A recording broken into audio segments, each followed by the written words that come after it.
कैसे हो सब लोग।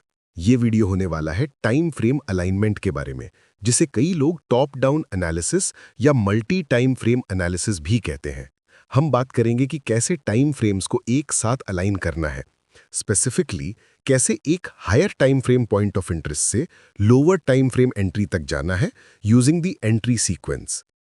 सबसे पहले हमें समझना है कि मैं टॉप डाउन एनालिसिस कैसे यूज करता हूं। टॉप डाउन एनालिसिस में मैं 3 टाइम फ्रेम्स पर फोकस करता हूं। एक हायर टाइम फ्रेम बायस के लिए, एक मिडिल टाइम फ्रेम स्ट्रक्चर के लिए और एक लोअर टाइम फ्रेम एंट्री के लिए। इस वीडियो के स्ट्रक्चर में मैं सिर्फ स्ट्रक्चर और एंट्री पर फोकस करूंगा और कैसे इनको बायस के साथ अलाइन करना है। अगर आपको बायस के बारे में क्वेश्चंस हैं तो कमेंट्स में बताओ, या फिर मेरे यूट्यूब चैनल पर डेली बायस वाले वीडियोस चेक करो। इस सिनेरियो में हमने एक स्विंग पॉइंट फॉर्म किया है और मैं एंटिसिपेट कर रहा हूं कि प्राइस अगले दिन नीचे कंटिन्यू करेगा।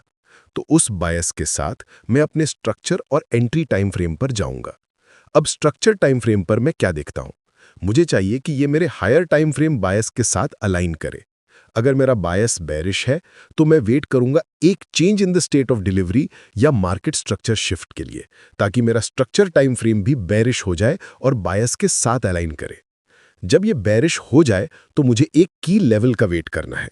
की लेवल मतलब एक फेयर वैल्यू गैप, एक हाई या लो, या एक ऑर्डर ब्लॉक। जैसे यहां पर प्राइस रिट्रेस करता है एक फेयर वैल्यू गैप में, retesting the change in the state of delivery. अब मेरा structure time frame bearish align हो गया है और प्राइस एक पॉइंट ऑफ इंटरेस्ट में आ गया है। मुझे सिर्फ वेट करना है कि मेरा लोअर टाइम फ्रेम एंट्री भी हायर टाइम फ्रेम बायस और स्ट्रक्चर के साथ अलाइन करे। जब लोअर टाइम फ्रेम पर एक ऑर्डर ब्लॉक फॉर्मेशन होता है जहां प्राइस बुलिश से बेरिश हो जाता है, तब मेरे सारे time frames, lower time frame, structure time frame और बायस, सब बेरिश अलाइन हो जाते हैं। और यही वो मोमेंट होता है जब एक्सपेंशन होता है। अब क्वेश्चन आता है, मैं कौन से टाइम फ्रेम्स को पेयर करता हूं? मैं वीकली को पेयर करता हूं 4 आवर के साथ, डेली को 1 आवर के साथ, 4 आवर को 15 मिनट के साथ, 1 आवर को 5 मिनट के साथ, 30 मिनट को 3 मिनट के साथ और 15 मिनट को 1 मिनट के साथ। मैं अपना बायस भी वही तरीके से अलाइन करता हूं जैसे स्ट्रक्चर। जैसे अगर मैं एक 5 मिनट पर एंट्री लेना चाहता हूं जो 1 आवर के साथ अलाइन हो, तो मेरे पास एंट्री और स्ट्रक्चर टाइम फ्रेम दोनों हो गए। अब बायस के लिए मुझे देखना है कि 1 आवर किसके साथ अलाइन करता है, और वो होता है डेली। इसी तरह अगर मैं एक 1 मिनट पर एंट्री लेना चाहता हूं जो 15 मिनट के साथ अलाइन हो, तो 15 मिनट अलाइन करेगा 4 आवर के साथ। मतलब बायस होगा 4 आवर से, स्ट्रक्चर 15 मिनट से और एंट्री 1 मिनट से। अब इसका एक एग्जाम्पल देखते हैं।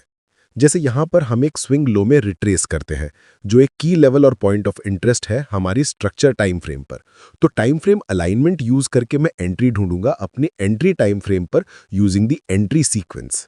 अगर ये एक डेली चार्ट है तो इसका पेयर क्या होगा? आर्ली चार्ट, जो कि डेली अलाइन करता है आर्ली के साथ। चलो अब ट्रेडिंग व्यू पर कुछ एग्जांपल्स देखते हैं। यहां पर हम अपना पहला एग्जांपल देखते हैं टाइम फ्रेम अलाइनमेंट का।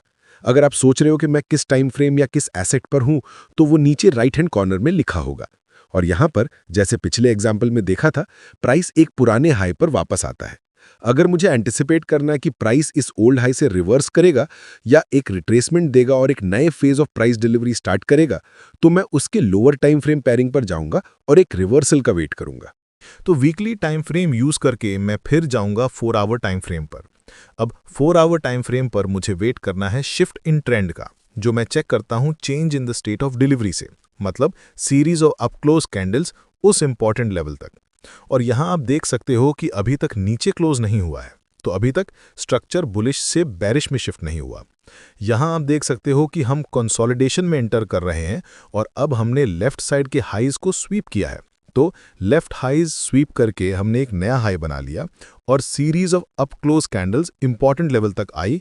तो ये मेरा शिफ्ट इन स्ट्रक्चर या change in the state of delivery हो गया। अब इसके साथ मैं चाहूं तो रिवर्सल ट्रेड कर सकता हूं क्योंकि टाइम फ्रेम्स अलाइंड हैं, या फिर मैं वेट कर सकता हूं कंटिन्यूएशन एंट्री का। तो आप देख सकते हो यहां प्राइस रिट्रेसमेंट लेकर वापस रेंज में आया और एक नया ऑर्डर ब्लॉक फॉर्मेशन हुआ। अब टाइम फ्रेम्स बेरिश हैं, तो मैं यहां एंट्री ले सकता हूं या लोअर टाइम फ्रेम्स पर जाकर एंट्री ले सकता हूं। तो ये कैसा दिखेगा? हम ड्रॉप करते हैं 15 मिनट टाइम फ्रेम पर, क्योंकि वो 4 आवर टाइम फ्रेम के साथ अलाइन होता है।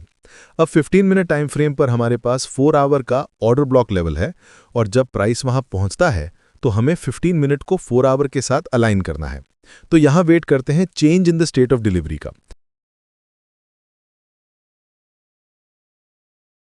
आप देख सकते हो कि हम नीचे क्लोज नहीं कर पा रहे। प्राइस कंटिन्यू करता है और एक नया हाई बनाता है। नया हाई बनाकर एक नई series of up close candles बनी, और अब आप देख सकते हो कि नीचे क्लोज हुआ। अब मैं एंटिसिपेट कर सकता हूं कि क्योंकि प्राइस एक्शन बेरिश हो गया है, ये हाई होल्ड करेगा और मैं इस मूव के साथ एंट्री ले सकता हूं। अब मैं अपने एंट्री टाइम फ्रेम पर 2 आवर टारगेट कर सकता हूं, और आप देख सकते हो कि हमने 2 आवर हिट कर लिया। तो रिव्यू करते हैं। अगर हम वापस 4 आवर टाइम फ्रेम पर जाएं, तो हमने वीकली टाइम फ्रेम से बायस या पॉइंट ऑफ इंटरेस्ट लिया और 4 आवर रिवर्सल का वेट किया। जब 4 आवर बेरिश स्ट्रक्चर में आ गया, तब मैं 4 आवर चार्ट पर ही एंट्रीज देख सकता हूं नीचे जाने के लिए, या फिर लोअर टाइम फ्रेम्स ड्रॉप करके अलाइंड एंट्रीज ले सकता हूं।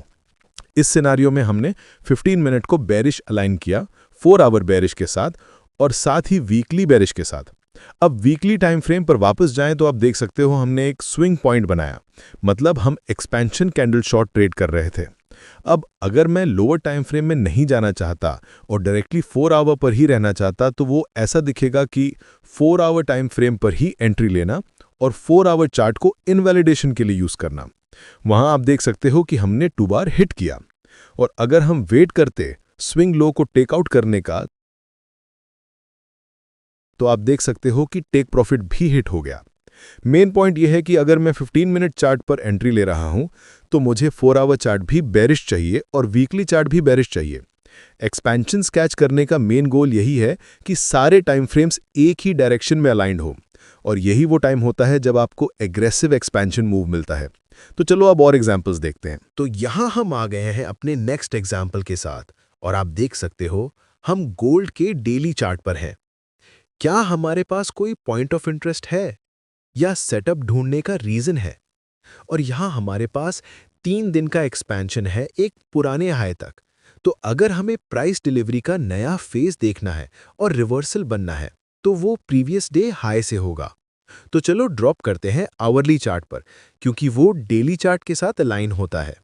तो अब हम आवरली टाइम फ्रेम पर हैं, और अगर हमें रिवर्सल प्रीवियस डे हाई से देखना है, तो हमें वेट करना होगा कि वो स्वीप हो। यहां आप देख सकते हो प्रीवियस डे हाई स्वीप हो गया है। अब इस series of up close candles को उस पॉइंट ऑफ इंटरेस्ट तक जाते हुए देखकर मैं इसे मान रहा हूं change in the state of delivery. अब डेली पॉइंट ऑफ इंटरेस्ट, या कहें ओल्ड हाई, और प्राइस का वीकली ओपन की तरफ वापस ट्रेड करना, इन दोनों के साथ हमने आवरली को डेली टाइम फ्रेम के साथ अलाइन कर लिया।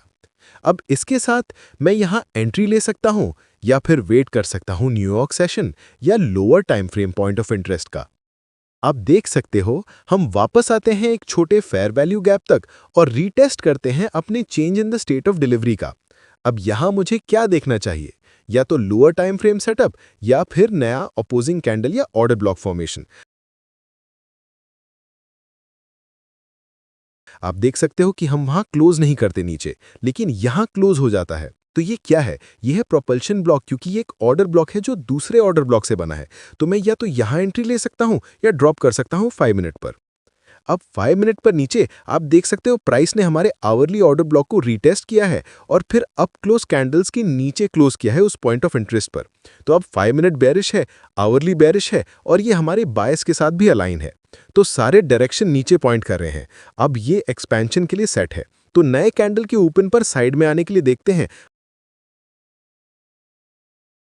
आप देख सकते हो थोड़ी कंसोलिडेशन हुई, लेकिन फिर हम नीचे एक्सपैंड हुए और 2 आवर टेक प्रॉफिट हिट हुआ। तो रिव्यू करते हैं।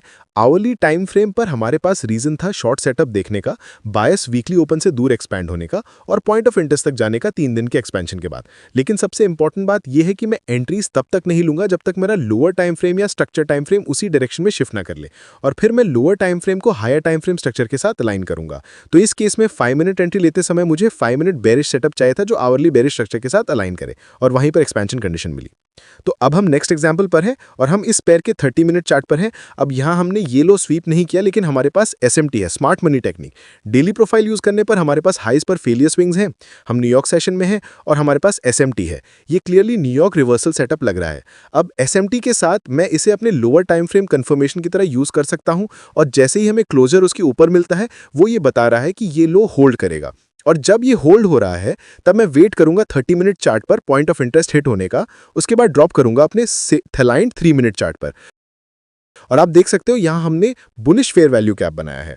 अगर प्राइस 3 मिनट चार्ट पर इस लेवल तक पहुंचता है तो मुझे वेट करना होगा कि 3 मिनट चार्ट 30 मिनट चार्ट के साथ अलाइन हो। चलो ड्रॉप करते हैं 3 मिनट टाइम फ्रेम पर। यहाँ हमारे पास वही 30 मिनट फेयर वैल्यू गैप है और आप देख सकते हो जैसे ही हम इसे प्ले आउट होने देते हैं ये बियरिश प्राइस एक्शन है। और जब हम 30 मिनट फेयर वैल्यू गैप तक पहुंचते हैं तो मैं वेट करूंगा कि ये मेरे हायर टाइम फ्रेम यानी 30 मिनट चार्ट के साथ बुलिश अलाइन हो। जैसे ही हमें क्लोजर मिलता है डाउन क्लोज कैंडल्स के थ्रू उस पॉइंट ऑफ इंटरेस्ट तक और साथ ही लोअर टाइम फ्रेम के लो स्वीप होते हैं, मैं एंटिसिपेट कर सकता हूं कि ये लो होल्ड करेगा, क्योंकि हमने अपने टाइम फ्रेम्स अलाइन कर लिए हैं और एक्सपेंशन के लिए सेट कर दिया है। तो यहां एंट्री लेते हुए मेरा स्टॉप लो के नीचे रहेगा और मैं 2 आवर टारगेट करूंगा। देखते हैं कैसे प्ले आउट होता है। आप देख सकते हो हमें एंट्री मिली और हम 2 आवर तक पहुंच गए। तो मेन चीज मैं यहां दिखाना चाहता हूं कि हमने हायर टाइम फ्रेम पर पहले रिवर्सल बनने दिया है ना, और फिर हमारे पास 30 मिनट चार्ट अप ट्रेंड में था। तो जब हमने 3 मिनट चार्ट को उसी 30 मिनट चार्ट के साथ पॉइंट ऑफ इंटरेस्ट पर अलाइन किया, वहीं एक्सपेंशन हुआ। तो चलो अब देखते हैं अपना लास्ट एग्जाम्पल। यहां आप देख सकते हो यूरो यूएसडी डाउन ट्रेंड में है और हमारे पास क्या है, प्राइस रिट्रेस कर रहा है एक फेयर वैल्यू गैप में और इस हाई को स्वीप कर रहा है।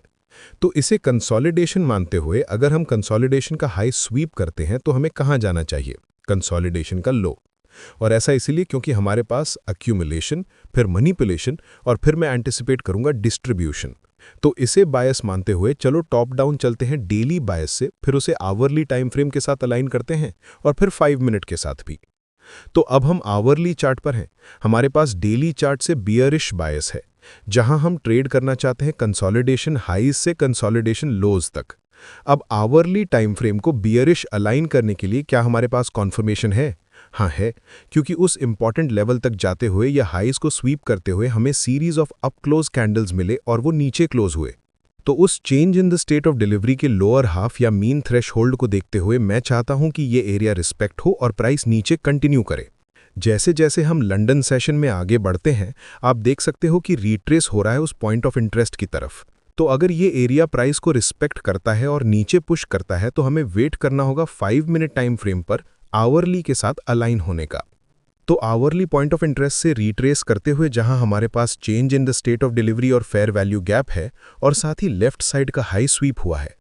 अब चलो ड्रॉप करते हैं 5 मिनट टाइम फ्रेम पर, क्योंकि यहां हमें कैंडल क्लोजर मिला है जिससे मैं एंटिसिपेट कर सकता हूं रिवर्सल। तो अब 5 मिनट टाइम फ्रेम पर हमने डेली और आवरली को अलाइन कर लिया है। क्या हमारा 5 मिनट टाइम फ्रेम अलाइंड है? अभी नहीं, क्योंकि 5 मिनट पर कॉन्फर्मेशन नहीं मिला कि प्राइस बियरिश है। तो मुझे वेट करना होगा क्लोजर का उस series of up close candles के थ्रू एक इंपॉर्टेंट लेवल तक। अब इस क्लोजर के साथ मैं यहां शॉर्ट सेटअप ले सकता हूं अपना स्टॉप हाई के ऊपर रखते हुए, या किसी रीटेस्ट का वेट कर सकता हूं।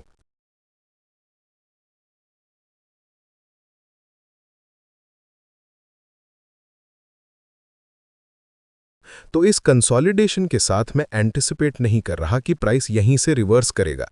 क्या हम 0.5 लेवल रिस्पेक्ट कर रहे हैं change in the state of delivery का? हाँ, क्योंकि हमने उसके ऊपर क्लोज नहीं किया। तो इसे प्रोपल्शन ब्लॉक बनते हुए क्या हमें क्लोजर नीचे मिलता है? और हाँ, हमें क्लोजर नीचे मिल गया। तो अब मैं एंटिसिपेट नहीं करूंगा कि प्राइस इस हाई तक ट्रेड करे, तो मैं यही एंट्री लूंगा अपना स्टॉप इस स्विंग हाई के ऊपर रखते हुए और टारगेट होगा 2 आवर। अब क्योंकि मैं डेली को आरली और 5 मिनट के साथ अलाइन कर रहा हूं तो मेरे पास ऑप्शन है कि या तो मेरा टारगेट हिट हो या फिर स्टॉप आउट हो जाऊं। लेकिन इसके अलावा मैं और क्या कर सकता हूं, क्योंकि मैं इन टाइम फ्रेम्स को अलाइन कर रहा हूं, मैं आरली टाइम फ्रेम से भी टारगेट्स ड्रॉ कर सकता हूं। तो अगर मैं आरली टाइम फ्रेम यूज करूं तो मैं देख सकता हूं कि प्राइस इस शॉर्ट टर्म लो को ले जाए या फिर नीचे वाले लो तक पहुंचे। या डेली टाइम फ्रेम के कंसोलिडेशन लो तक जाए। और आप देख सकते हो जब सारे टाइम फ्रेम्स अलाइन होते हैं तो भी असली एक्सपेंशन मिलता है, और यहां हमने वो लो भी ले लिया। तो उम्मीद है आपको ये वीडियो हेल्पफुल लगा होगा। अगर हाँ तो प्लीज लाइक और सब्सक्राइब जरूर करना, और आपका दिन अच्छा गुजरे। मिलते हैं अगले वीडियो में।